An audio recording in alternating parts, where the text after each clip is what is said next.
தலைமை நேயர்களே வணக்கம். நான் உங்கள் தலையம்பாபு.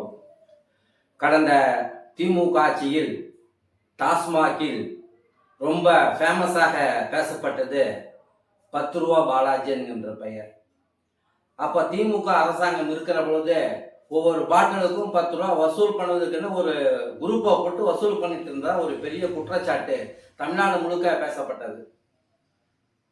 அதனால இப்போ சாராயம் வாங்க போறோம்னா பாட்டிலுக்கு 10 ரூபா வாங்கி அந்த 10 ரூபாய் அதுக்கு வசூல் செய்வதற்காக போடப்பட்ட திமுக ஆளுங்கட்சி தரப்பில் இருக்கக்கூடிய முன்னாள் அமைச்சர் திரு செந்தில் பாலாஜி அவர்கள் அந்த 10 ரூபாயை களை கட்டிட்டு இருந்தாங்க. இது ஊருக்கும் தெரியும், உலகத்துக்கும் தெரியும், ஊடகத்துக்கும் தெரியும். இதை பற்றி பல வீடியோக்கள் அன்றைக்கு தமிழ்நாடு முழுக்க வலைதளங்களில் வந்தது. ஆனால் அன்றைக்கு இருந்த அரசாங்கம் நடவடிக்கையும் எடுக்கவில்லை. சரி, ஆட்சி மாற்றம் வந்து விட்டது. அந்த 10 ரூபா பாலாஜி போய்விட்டார். ஆனால் அந்த 10 ரூபா மட்டும் இன்னும் இருக்கிறது, அது மட்டும் போகவில்லை, அந்த வசூல் மட்டும் நிறுத்தப்படவில்லை என்கின்ற ஒரு குற்றச்சாட்டு கடந்த 2 நாட்களாக வந்து கொண்டிருக்கிறது. இது விஷயமாக ஒரு பையன்னா ஒரு கூலி வேலைக்கு போற பையன், அவன் டெய்லியும் சரக்கு இல்லாமல் அவனால் தூங்க முடியாது.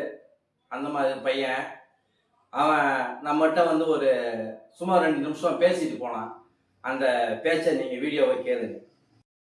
நான் அப்பப்ப சரக்கு வாங்கி குடிப்பேன். இப்ப திமுக ஆட்சியில 10 ரூபா வாங்கினாங்க. இப்ப விஜய் பாட்டிலுக்கு 10 ரூபா, பாட்டிலுக்கு 10 ரூபா வாங்க மாட்டேன்னு சொல்லிட்டாப்ல.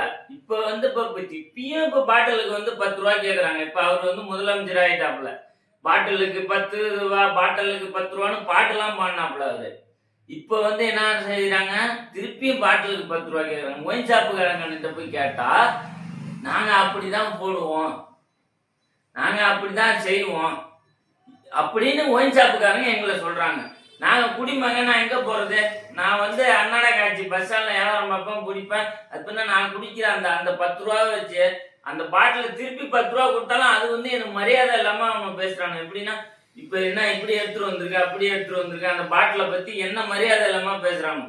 என் காசு நான் 10 ரூபா கொடுத்துக்கிட்டு அவங்கிட்ட மரியாதை இல்லாம, அதே மாதிரி 12 மணிக்கு போய் அந்த பாட்டில திருப்பி கொடுத்தா வாங்கிக்க மாட்டாங்க. அவங்க கரெக்டா 12:45 எல்லாம் சரக்குலாம் கூப்பிச்சவனு தான் அவன் போய் கேட்டா, இந்த ஒயின் ஷாப்பு கேட்கலாம் என்கிட்ட, கரெக்டா நீ லேட்டா வா, என் காசு 10 ரூபா, அந்த 10 ரூபாய் எடுத்துட்டு போய் நான் அவன்கிட்ட கொடுத்துட்டு வாங்கறதுக்கு அவன் என்ன மரியாதை இல்லாம பேசுவான்.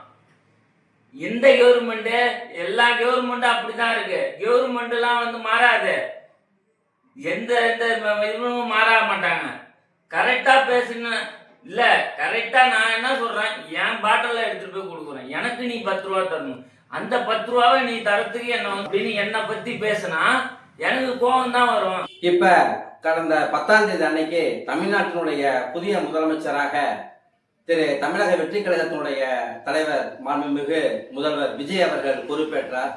பொறுப்பேற்றோடனே 3 கையெழுத்து போட்டார். 200 யூனிட் இலவச மின்சாரம், பெண்கள் பாதுகாப்புக்காக என்று சிங்கப்பெண் சிறப்பு அதிரடிப்படை, இப்படிலாம் போதை ஒழிப்பு, இப்படிலாம் அமைச்சு ஒரு டீம் போட்டு இப்போ நடத்திட்டு இருக்கிறாங்க. அது ஒரு தமிழ்நாடு முழுக்க ஒரு பரபரப்பா இன்னைக்கு இது வரைக்கும் ஒரு நடவடிக்கை இல்லை, ஆனால் தமிழ்நாடு முழுக்க அது பரபரப்பா பேசப்பட்டு வருகிறது.